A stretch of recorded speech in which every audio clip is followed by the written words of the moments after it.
113वां वार्षिक महाधिवेशन हो रहा है, जिसमें मंच पर विराजमान है परम पूज्य सद्गुरुदेव भगवान महर्षि में परमहंस जी महाराज के सेवा में संलग्न, जिनका परिचय ही गुरु सेवी के नाम से हुआ है, ऐसे महान कीर्तिमान परम पूज्य स्वामी श्री भगीरथ दास जी महाराज को प्रणाम करता हूँ।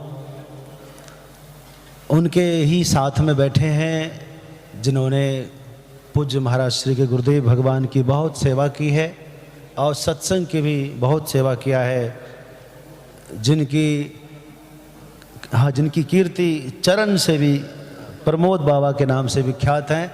मैं उनको भी खूब खूब प्रणाम करता हूँ और मैं आपसे मिला भी हूँ कुप्पाघाट में आकर के। और जो आचार्य श्री नहीं आ पाए अपने कमज़ोर स्वास्थ्य की वजह से, हम उनके लिए भी मंगल स्वास्थ्य की कामना करते हैं।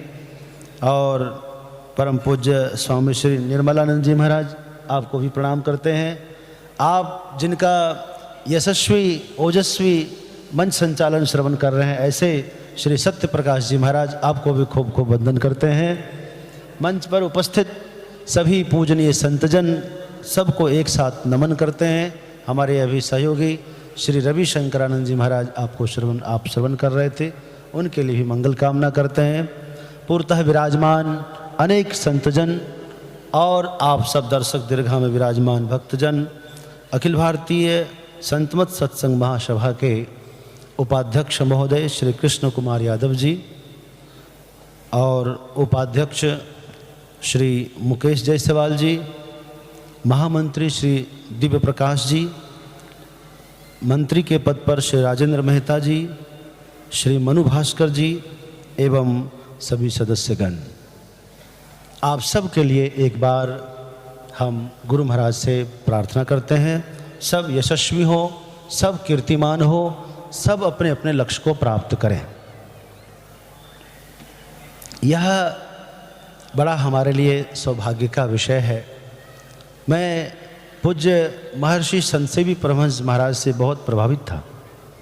उनके दर्शन कई बार किया हूँ। उनकी जो विशेषता थी कि वो गद्य में तुकबंदी लगाते थे, ये उनकी विशेष पहचान बन गई थी। मुझे उनका बड़ा आशीर्वाद प्राप्त है। मेरा भी शरीर भागलपुर ज़िले का है और मुझे लगता है हमारे जन्मभूमि से आसपास से भी बहुत से भक्त आए होंगे। और कुप्पाघाट में बचपन से गया हूँ। पूज्य जो गुरुदेव भगवान हैं उनका मुझे आशीर्वाद प्राप्त है। मेरा बचपन में मुंडन संस्कार भी कुप्पाघाट में हुआ है, इसलिए मैं आपसे अलग नहीं हूँ। पूज्य गुरुदेव भगवान ने छड़ी से मुझे आशीर्वाद दिया है, तो मुझे वो दृश्य आज भी याद है। तो मैं आपसे अलग नहीं हूँ, पहली बात।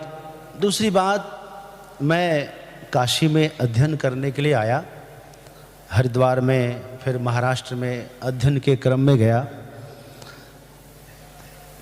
मुख्य रूप से मैंने बड़ा प्रेम से स्वाध्याय किया।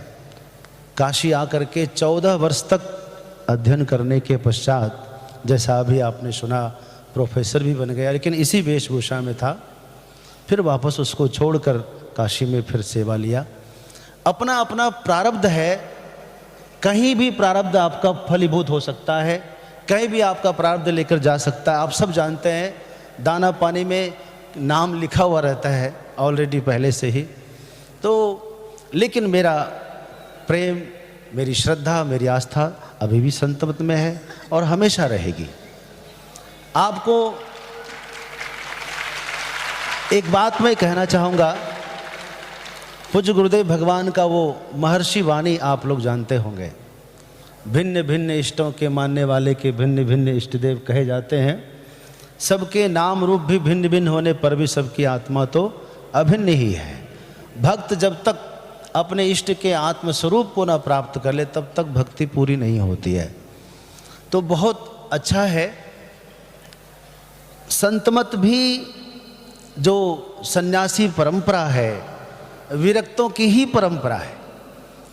आप सब जानते होंगे पूज्य गुरुदेव भगवान के गुरुदेव देवी साहब, उनके गुरुदेव तुलसी साहब, लेकिन उनके गुरुदेव कौन है आप सबको पता नहीं होगा, शायद किसी को पता भी होगा। संत तुलसी साहब के जो गुरुदेव थे वो पुरी नामा थे, जो गिरिपुरी बोलते हैं ना, दशनाम, हम लोगों की दशनाम परंपरा है, तो ये संतमत की भी दशनाम परंपरा ही है। इसलिए आप सब कभी भी अपने को अलग नहीं समझें। जो अखाड़े की परंपरा है वो सनातन परंपरा ही संतमत की परंपरा है। आपने गुरु महाराज के प्रवचन में सुना होगा कि ये कोई महर्षि में ही मत नहीं है, कई बार स्वयं बोले हैं। और आप सब भी इस बात को मन में रखें कि महर्षि में ही मत नहीं है भाई, ये संत मत है। इसमें जब आप कहते हैं कि शंकर रामानंद धन्य अघारी, तो सबका नाम तो आप बोलते ही हैं। जब हम सबका नाम बोलते हैं और गुरु महाराज ने सत्संग योग में सभी संतों को स्थान दिया है, तो अपने को इतना सीमित क्यों मानते हैं आप? आप वास्तव में सागर में हैं, आप गागर में नहीं हैं, सागर में हैं। तो अपने मन मस्तिष्क को भी इतना ही व्यापक बनाए।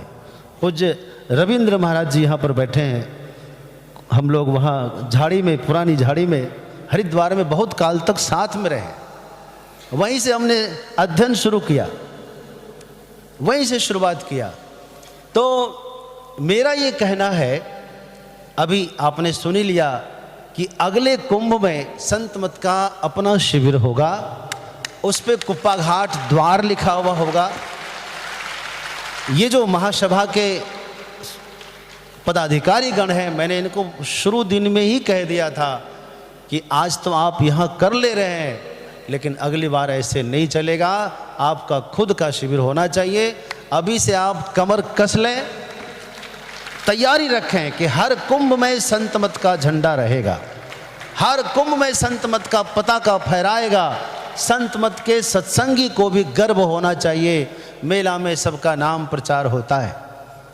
मैं ये भी कहूँगा कि जैसे पुरानी परंपरा है, बीच में क्या हुआ कि देवी साहब सदगृहस्थ थे, आप सब जानते हैं, गृहस्थ थे, नौकरी करते थे,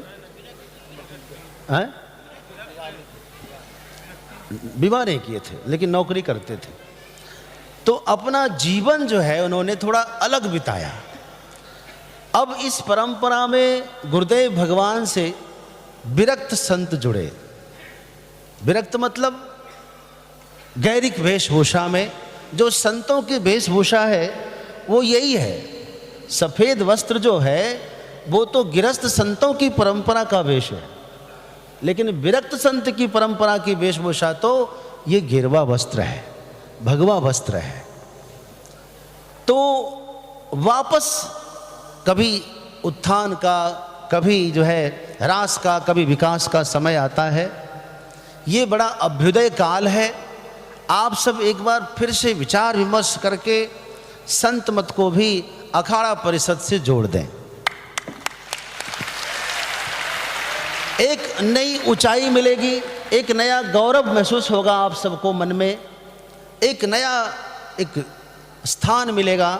सभी संतों के पूजनीय संतों के जो देश में नेतृत्व करते हैं, ऐसे नेतृत्व की रेखा में शामिल हो जाएंगे सब। तो अगली बार जब कुंभ मेला हो उसमें अपना शिविर हो और संत मत के सभी संतजन, सभी 13 अखाड़ा परिषद के संतजन सब एक मंच पर बैठे। आप सबको भी बड़ा गर्व होगा और संतों को भी बड़ा गर्व होगा। आप मुझे देखकर तो समझ ही सकते हैं कि सब एक है, कोई अलग नहीं है। हमारी पूजा पद्धति किसी किसी की अलग हो सकती है, लेकिन पूजनीय जो परमात्मा है वो सभी का एक ही है। ईश्वर एक है और ईश्वर तक जाने का मार्ग भी एक है। उद्घोष है ना। पूजा पद्धति अलग हो सकती है, इसमें कौन सी बड़ी बात है। कोई तिलक करता है, कोई तिलक नहीं करता है। कोई तिलक ऐसे कर लेता है लंबे में, लंबा तिलक करते हैं, हम कहते हैं वो शंकर जी का त्रिशूल बनाकर चलते हैं। हम ऐसे कर लेते हैं, राम जी का धनुष बना लेते हैं। कोई सादा कर लेता है, कोई कैसा भी कर लेता है। जैसे विवाहित महिलाएं सिंदूर लगाती है, अब सिंदूर न लगाए तो क्या वो स्त्री नहीं है? स्त्री है, लेकिन अपना श्रृंगार है। सनातन धर्म में यह एक उपहार उनको प्राप्त हुआ है। 16 श्रृंगार कर सकती हैं और माताएं करती भी हैं। वैसे ही पुरुष लोग, कोई माला पहनता है, कोई तिलक करता है, किसी का कोई खंडन मंडन नहीं करना चाहिए। सब जैसे श्रद्धा बने वैसे रहे, भजन अपना अपना जरूर करें। अच्छा, इस कुंभ में आकर के मुझे जो लगता है, संतमत एक ऐसा मंच है जहां सब एक है। कोई किसी की जाति नहीं पूछता है, पूछता है? कोई किसी का भेदभाव नहीं है, सबको सम्मान मिलता है और सबको समानाधिकार प्राप्त होता है। गुरु महाराज ने, पूज्य गुरुदेव भगवान ने संतमत को कर्मकांड से ऊपर रखा है। एक बहुत अच्छी बात मेरे दिमाग में है, वो ये कि कर्मकांड से ऊपर क्यों रखा। कर्मकांड जो है, कर्मकांड से आपको मोक्ष नहीं मिलेगा। कर्मकांड से आपको इच्छित फल जरूर मिलेगा। किसी को धन चाहिए, किसी को विवाह चाहिए, किसी को सुख चाहिए, किसी को स्वर्ग चाहिए, लेकिन मोक्ष नहीं मिल सकता है। कर्मकांड में उलझ कर यदि आप जीवन बिता दिए तो असली लक्ष्य तक नहीं पहुंच पाएंगे। लेकिन पूज्य गुरुदेव भगवान ने बड़े सहज और सरल मार्ग से सीधे आपको सुषुम्ना का मार्ग सिखाया है। ये बहुत बड़ी बात है। और आप तो गाते भी है, गंग यमुन सरस्वती संगम पर संध्या करो नित भाई हो। आज वो समय आया, आप देखिए गंगा यमुना सरस्वती का संगम है और उसी संगम पर आप बैठे हैं। आप बाहर से भी संगम में बैठकर संध्या कर रहे हैं, अंदर से तो आप हमेशा करते रहते हैं।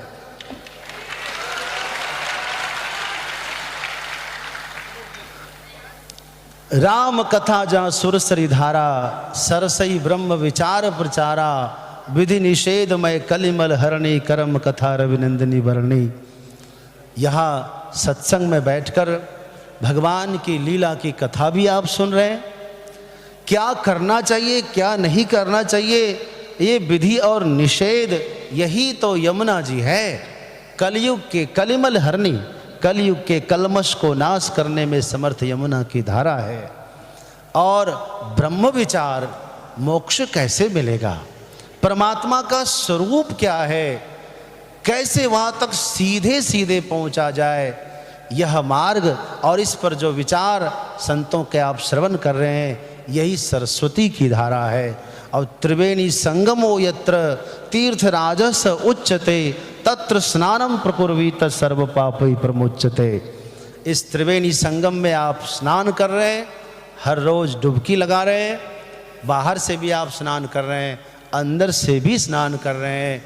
बाहर से स्नान करेंगे तो कुछ दिन तक पवित्र रहेंगे, अंदर से स्नान करेंगे सदा तरोताजा रहेंगे आप। खूब आनंद के साथ रहिए। आप जो कष्ट उठा रहे हैं हम सबको पता है, और अखिल भारतीय संतमत महासभा के पदाधिकारियों को भी पता है कि आप कितना कष्ट उठा रहे हैं। आप इस कष्ट को कष्ट मत समझना, ये आपकी तपस्या है, ये आपकी साधना है। पहले लोग 100-100 वर्ष तक, 1000-1000 वर्ष तक तपस्या करते थे।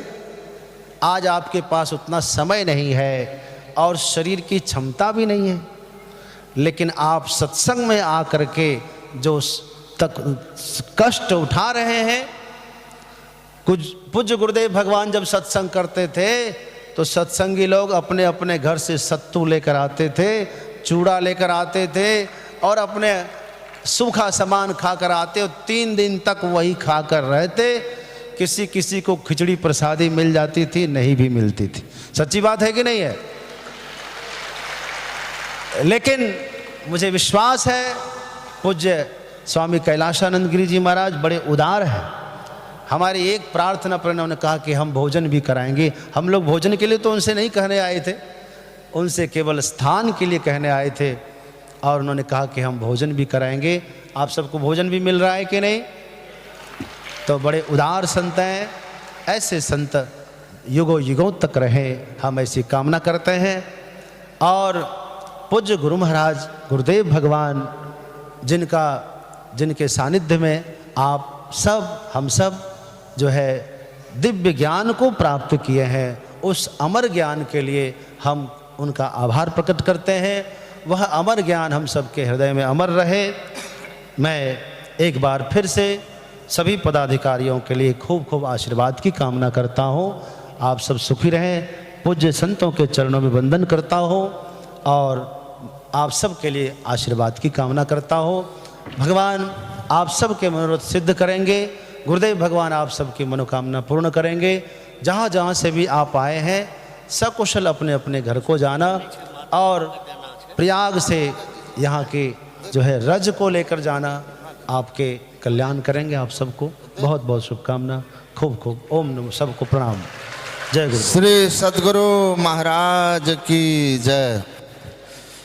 महाराज श्री थोड़ा सा बस थोड़ा आप रुक जाएं, ठीक है? आग्रह है।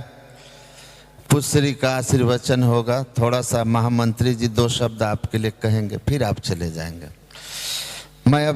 हम लोग अभी बड़े ही गूढ़ गंभीर ज्ञान को सुन रहे थे और आपको बड़ा आश्चर्य भी हुआ होगा। गुरु महाराज ने इनको बचपन में ही एक छड़ी लगा दी थी। मैंने अभी थोड़ा सा लिखा जी, जिन्हें लगी है सद्गुरु महाराज जैसे संत की छड़ी, उनका संवर गया है जीवन का हर घड़ी। फिर उनको किस बात की है चिंता पड़ी, वे तो इतने हो गए हैं सबल कि जरूरत पड़े तो काल से भी 2 टक्कर लड़ी।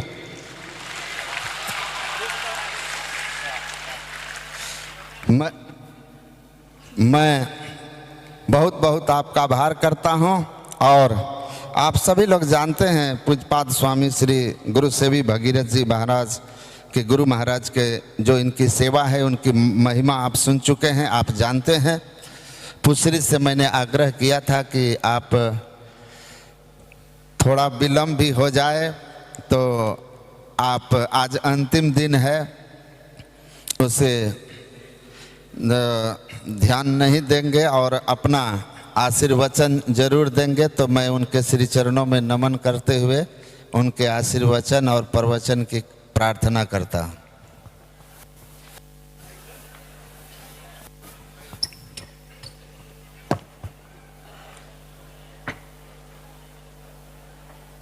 अरे वहाँ इनको देना आप, हाँ बाबा को।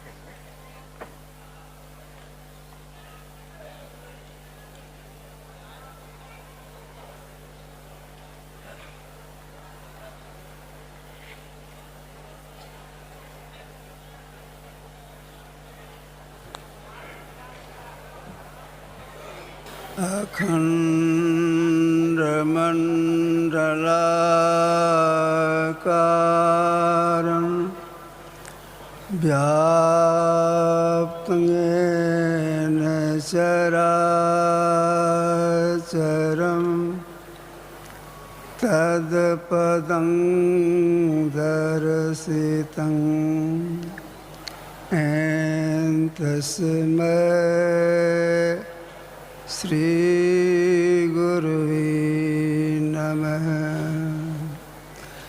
नमो नमो सतगुरु नमो। जासम को नोआन परम पुरुष होते अधिक गावे संत सुजान। धन धन सतगुरु सुखदा महिमा कही न जाए। जो कछु कहो तुमरी कृपा मोते कछु न बसा। उस मंगलमय साधु समाज मंच पर विराजमान श्री श्री 108 आशुतोष जी महाराज, रवि जी महाराज, मैं आशुतोष महाराज जी के लिए, रवि जी महाराज के लिए गुरुदेव से प्रार्थना करता हूँ इनकी लंबी आयु हो।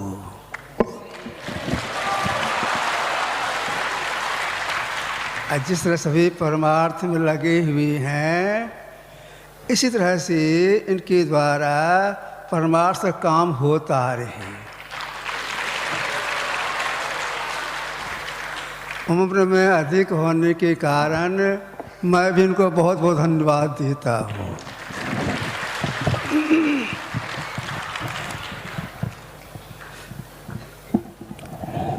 सटा हुआ है। समय तो बहुत हो गया है, अब लोग तो आ गए होंगे, फिर भी थोड़ा सा जो पाठ हुआ है थोड़े शब्दों में सेवा करूंगा। हम लोगों ने सत्संग योग प्रथम भाग से ध्यान बिंदु उपनिषद के एक मंत्र में सुना।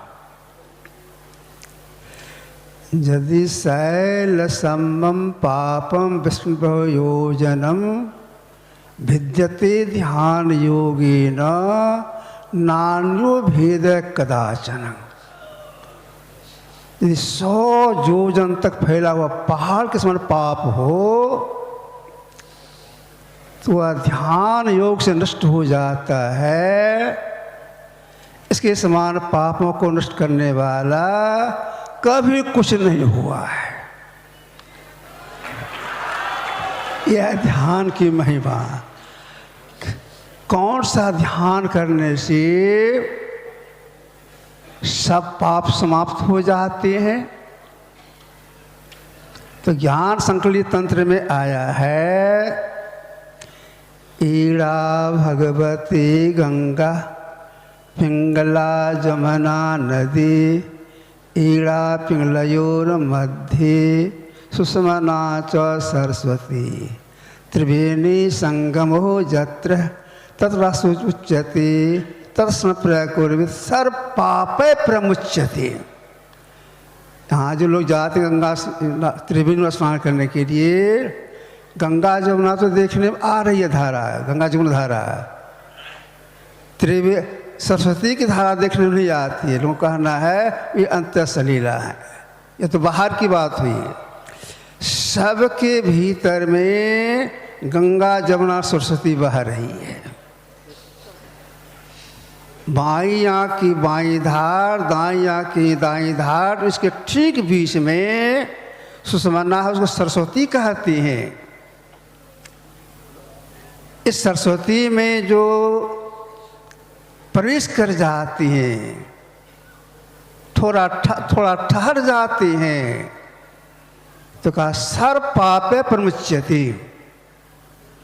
अब विचारना यह है कि बाईं आँख की बाईं धार और दाईं आँख की दाईं धार समान रेखा में चलती है। एक करेंगे तब हम सरस्वती में प्रवेश कर सकते हैं, सुषमा प्रवेश कर सकते हैं। जब तक एक करेंगे नहीं ये अवस्था आएगी नहीं। अब एक करने के लिए क्या करना होगा? अपने से तो होगा नहीं, इसका भेद गुरु बताते हैं। बिनु गुरु है ज्ञान, गुरु बताते हैं। अंधकार में यहां देखिए, सिमट निगाह से देखिए, टकटकी लगा के देखिए, तो देखते देखते जैसे ही दिशा सटती है भीतर प्रवेश कर जाती है, सुषमा नाम प्रवेश करती हैं। अगर थोड़ा ठहर गए तो सर पापे प्रमुच्यते। यह काम करना होता है, लेकिन इस काम में हम सफल हो जाएं, इसके लिए इसके पूर्व की जो साधना है वो पहले करने के लिए महापुरुषों ने कहा। इसके पूर्व की साधना है असल उपासना में एक नाम का जप, एक रूप का ध्यान। इसके बाद सूक्ष्म उपासना में सब जोड़ना, जो जोड़ लेते हैं, सटा लेते हैं, थोड़ा ठहर जाते भीतर में, सब पापों से मुक्ति मिल जाती है। यह काम कौन कर सकते हैं? हम मनुष्यधारी जीवात्मा कर सकती हैं। और कब कर सकते हैं? जब स्वस्थ रहेंगे तभी कर सकते हैं, और अस्वस्थ हो जाएंगे तब नहीं कर सकते हैं। यह भी ख्याल रहे स्वास्थ्य ठीक रहे। मैं गुरुदेव से प्रार्थना करता हूँ जिन्होंने इतना बड़ा पंडाल दिए हैं, जब तक जिए, जब तक शरीर में रहें, पूर्ण स्वस्थ होकर के रहें, परमात्मा का काम करते रहें, ये आपकी संस्था से रखा। श्री सद्गुरु महाराज की जय। श्री सद्गुरु महाराज की जय। पूज्यपाद का यह बड़ा ही